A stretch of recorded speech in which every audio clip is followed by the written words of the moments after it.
আমি আমার জুলাই গণ অভ্যুত্থান যে প্রেক্ষাপটে শুরু হয়েছিল কোটা সংস্কার আন্দোলন এবং সেই প্রেক্ষাপটটা বর্ণনা করেছি।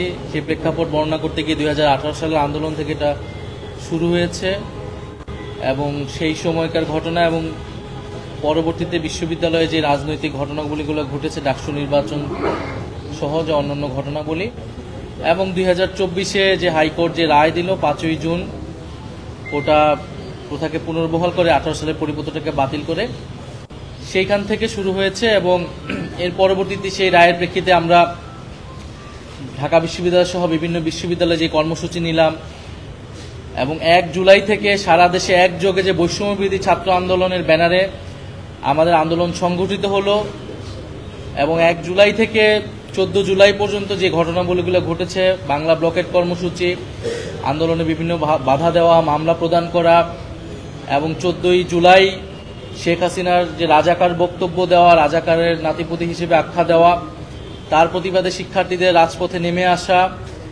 15ই জুলাই, 16ই জুলাই, 17 জুলাই যেই ঢাকা বিশ্ববিদ্যালয়ে সারা দেশে যে নির্মম ঘটনাবলীগুলো ঘটেছে, 15ই জুলাই ঢাকা বিশ্ববিদ্যালয়ে নারী শিক্ষার্থীদের উপর হামলা, হাসপাতালে গিয়ে হামলা করা হয়েছে আহত শিক্ষার্থীদের উপরে, 16ই জুলাই আবু সাইদ, ওয়াসিম সহ 6 জনের যেই শহীদ হওয়ার ঘটনা আমরা জানতে পেরেছিলাম সেই সময়ে, 17 জুলাই ঢাকা বিশ্ববিদ্যালয়ে গায়েবানা জানাজা সহ কফিন মিছিলে হামলা করা, আক্রমণ করা, বিশ্ববিদ্যালয় হলগুলো থেকে সবাইকে জোরপূর্বক বের করে দেওয়া এবং এর পরবর্তীতে যে 18ই জুলাই কমপ্লিট শাটডাউন, সারা দেশের ছাত্র জনতাকে নেমে আসার আহ্বান এবং এই পুরো ঘটনার পক্ষ থেকে কীভাবে ডিজিএফআই আমাদেরকে চাপ প্রদান করেছে, পুলিশের ভূমিকা, ছাত্রলীগের ভূমিকা, অন্যান্য বাহিনীর ভূমিকা, আওয়ামী লীগের রাজনৈতিক নেতৃবৃন্দের বক্তব্য, তাদের ভূমিকা, এই বিষয়গুলো এসেছে যেটা আমরা অভিজ্ঞতা লাভ করেছি আন্দোলনের সময়, সেই ঘটনাগুলোই আমি বলেছি।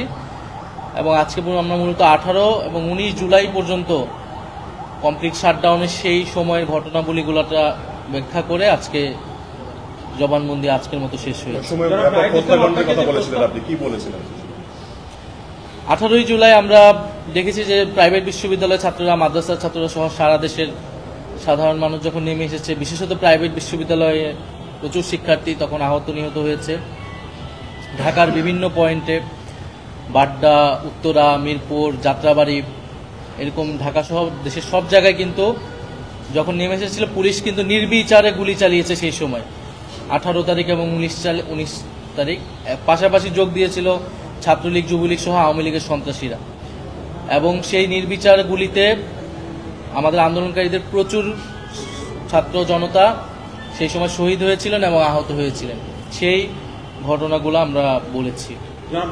আপনি একটা জায়গায় বলেছেন যে ডিজিএফআই সরকারের সাথে বসতে এবং এই আন্দোলন সমাপ্ত করতে আপনাদেরকে চাপ দিয়েছে, এটি কারা কিভাবে আপনাদেরকে আলোচনা করেছিলেন এবং কিভাবে চাপ দিয়েছিলেন একটু যদি বলেন।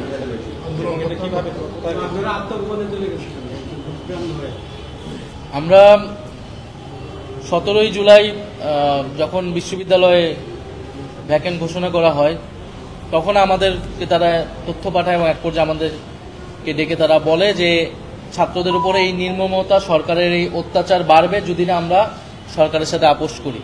তখন আমরা স্পষ্টভাবে বলেছিলাম যে রক্তের উপর দাঁড়িয়ে আমরা কোনো সংলাপে যাব না, আমাদের ভাইদেরকে হত্যা করা হচ্ছে, আমাদের বিশ্ববিদ্যালয়গুলোকে আমাদের বের করে দেওয়া হচ্ছে, এই আচরণের প্রেক্ষিতে আমরা সরকারের সাথে বসতে পারি না। সরকারের উচিত হবে বিশ্ববিদ্যালয় হলগুলো বিশ্ববিদ্যালয় খুলে দেওয়া এবং আন্দোলনে কোনো ধরনের অত্যাচার না চালানো, আক্রমণ না চালানো। না, ঢাকা বিশ্ববিদ্যালয় এলাকাতে।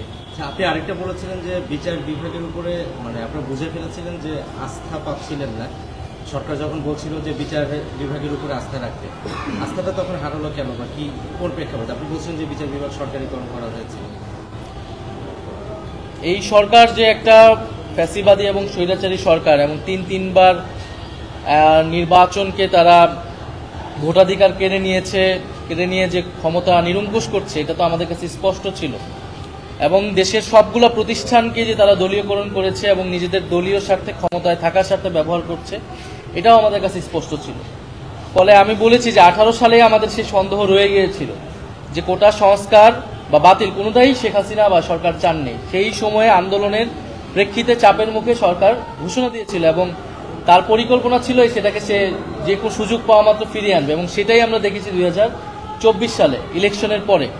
ফলে আমাদের কাছে স্পষ্ট ছিল এটা আসলে কোর্টের বিষয় না, আদালতের বিষয় না, এটা রাজনৈতিক বিষয় এবং তৎকালীন ফ্যাসিবাদী সরকার এটিকে ফিরিয়ে নিয়ে আসছে তার লাভের জন্য। ফলে এই কারণে আমরা প্রথম থেকে আমাদের কাছে স্পষ্ট ছিল যে আমাদের দাবি আদায় হবে যদি আমরা রাজপথে আমাদের অবস্থান দৃঢ় করে রাখি।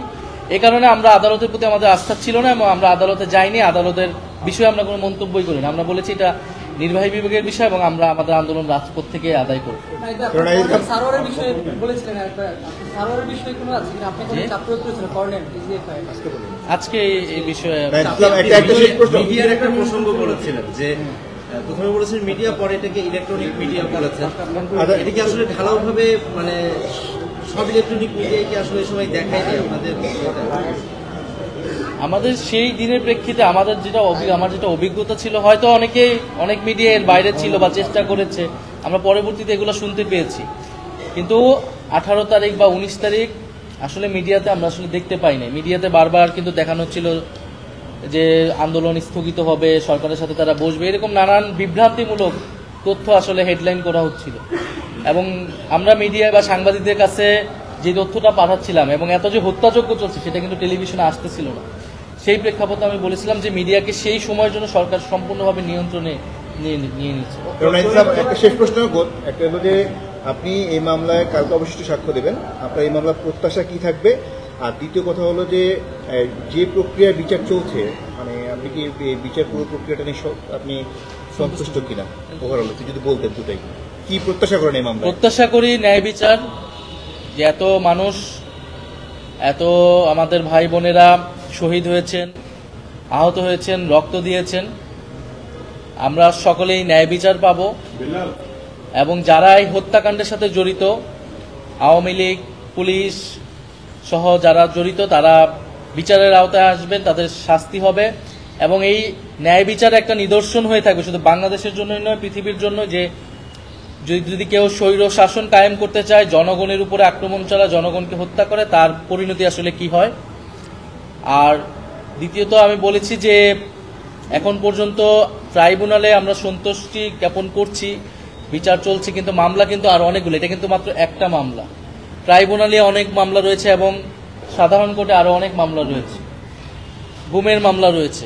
ফলে এই বিচারটাকে সার্বিকভাবে দেখতে হবে, কারণ আমরা যে সাধারণ কোর্টে যে মামলাগুলা, সেই মামলাগুলো সম্পর্কে কিন্তু আমরা তেমন ইতিবাচক কথা শুনতে পাচ্ছি না। শহীদ পরিবারদের সাথে যখন আমরা কথা বলি, অনেকে জামিন নিয়ে বের হয়ে যাওয়ার মতো ঘটনা ঘটতেছে বা সরকারের সেটা নিয়ে প্ল্যান কি, এই বিষয়ে আমরা আসলে জানতে পারতেছি না। ফলে সেই মামলাগুলো যাতে যথাযথ গুরুত্ব সহকারে দেখা হয়, এইটা আমাদের আবেদন থাকবে। একইভাবে এই মামলাকে শুধু যাতে একটা তো রাজনৈতিক দিক যে শেখ হাসিনাকে আমি বিচারের আওতায় আনতেছি, আওয়ামী লীগ এনে থাকে, একইভাবে পুলিশ সহ, মিলিটারি সহ অন্যান্য বাহিনীর যারা এই জুলাই গণঅভ্যুত্থান সহ গুমের ঘটনায় যুক্ত, তাদেরকেও যাতে বিচারের আওতায় আনা হয়, কোনো বাহিনীর দেখে যাতে কেউ পার পেয়ে না যায়, সেটা আমাদের কাছে কিন্তু স্পষ্ট থাকতে হবে। কারণ আমরা দেখেছি গুমের ঘটনায় অনেক অভিযোগ এসেছে, আমি নিজে অভিযোগ দিয়েছি, ডিজিএফআই যেসব অফিসাররা আমাকে তুলে নিয়ে গেছে বা হেনস্থা করা হয়েছে।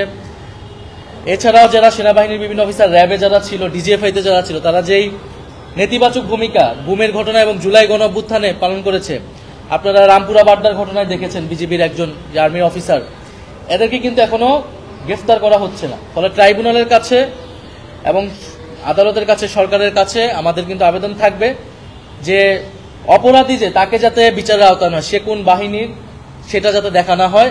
আমরা যারাই জনগণের উপরে এই হত্যাকাণ্ড চালিয়েছে, গুম করেছে, নির্যাতন করেছে এবং সরকারকে ফ্যাসিবাদী হতে সহায়তা করেছে, ক্ষমতায় থাকতে সহায়তা করেছে, তাদের সকলকে দ্রুত সময়ের মধ্যেই গ্রেফতার করতে হবে এবং বিচার নিশ্চিত করতে হবে।